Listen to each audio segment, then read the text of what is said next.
Data Terpadu Kesejahteraan Sosial atau DTKS Desa Cihideng Ilir, Kecamatan Ciampea, Kabupaten Bogor, menentukan para KPM bantuan pangan berupa beras 10 kg tahap kedua mulai disalurkan kembali bagi KPM. Bantuan pangan ini sangat membantu keluarga miskin di wilayah Desa Cihideng Ilir.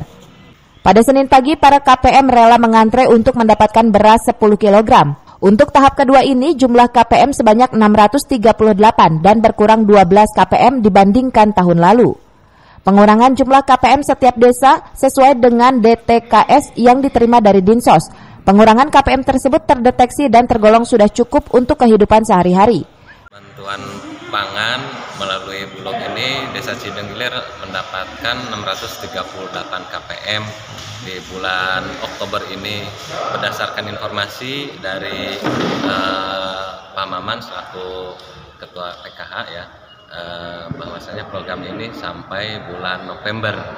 Ya, alhamdulillah lah program ini sangat membantu masyarakat di saat memang harga beras ya sekarang agak meningkat.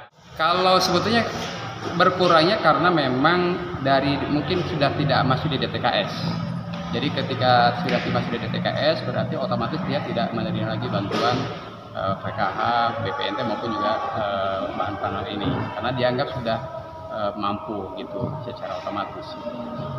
Ketika DTKS sudah data terpadu ya dan sudah terkoneksi dengan data kependudukan di Capil, kemudian juga karena satu kakak itu terlihat bahwa ketika di kakak tersebut sudah ada anggota keluarga yang sudah bisa membiayai kehidupannya, dianggap sudah mumpuni dan bisa mampu seperti itu. Jadi kan bantuan ini bagi orang yang miskin, yang sangat miskin.